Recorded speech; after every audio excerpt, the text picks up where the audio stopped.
Hello and welcome to episode 2 of Good People of Gooding. I'm Nathan Wright and I attend Gooding Middle School. I'm also a member of the Gooding United Methodist Church youth group. Today I'm with Anna Weber Stearns, who is a resident of Gooding and runs Voices in Print. Welcome to the show, Anna. Thank you. Where did you grow up?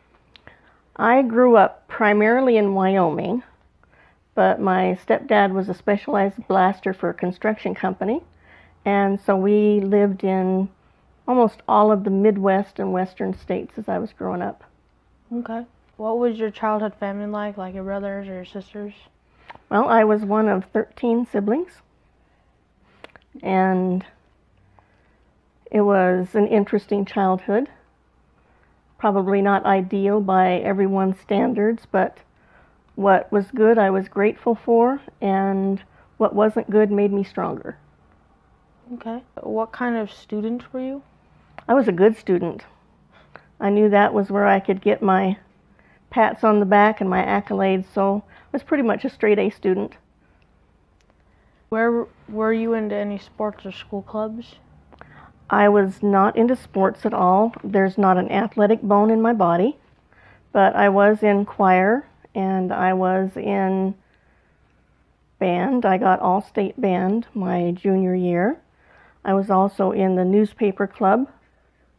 I was a cheerleader. So anything non-athletic I got involved in.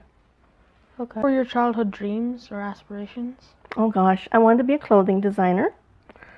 I wanted to be a ballet dancer, but you have to be over 5'2", 5'4", and if I stretch, I'm 5 foot. So I had to give up the dreams of being a ballet dancer. But I did become a clothing designer, and I wanted to be an author, and I was able to do that. What advice would you give to young people today? Dream big. Don't let anything stand in your way, and believe in yourself. What brought you to Gooding?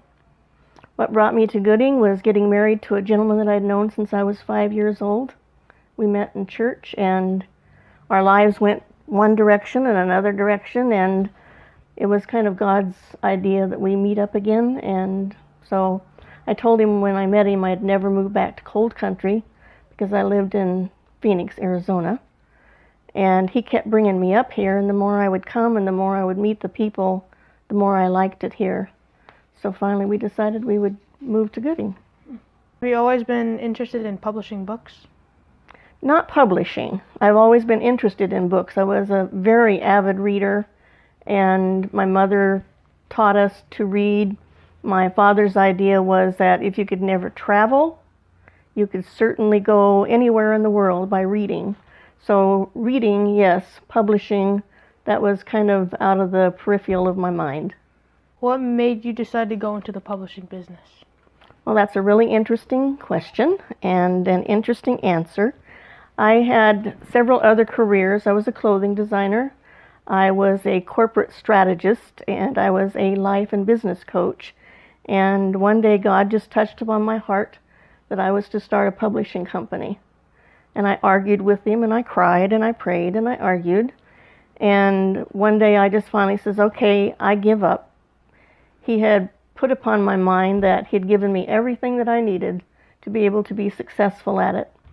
And I gave up, I gave in, and have let him kind of lead me and guide me through it. And I've had over 20 years of being successful in listening to God. What sort of community groups or volunteer work do you do?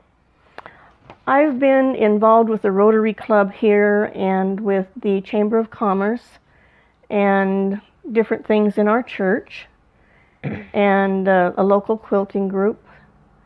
And whatever I can do that gives any kind of support to the community, I'm pretty much ready and willing to do it. If you, like your adult self, could go back into the past and talk to your child self, what would you tell? Dream a big dream. Don't let anything stop you, and go out and go after everything that you want. What do you like most about Gooding?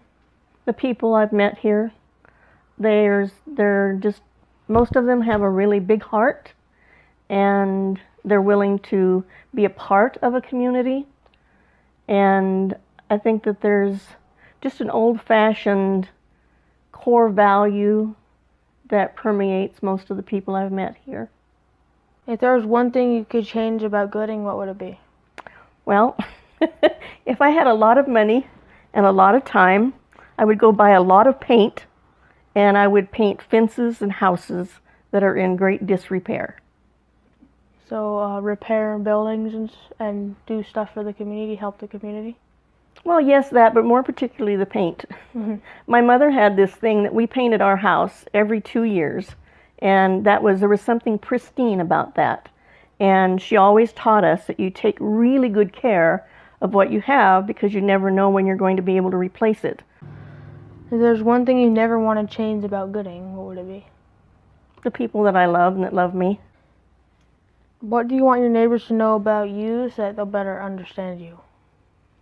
Anything that they want from me is pretty much theirs for the asking. What can your neighbors do to help you better understand them? Just be open and communicate.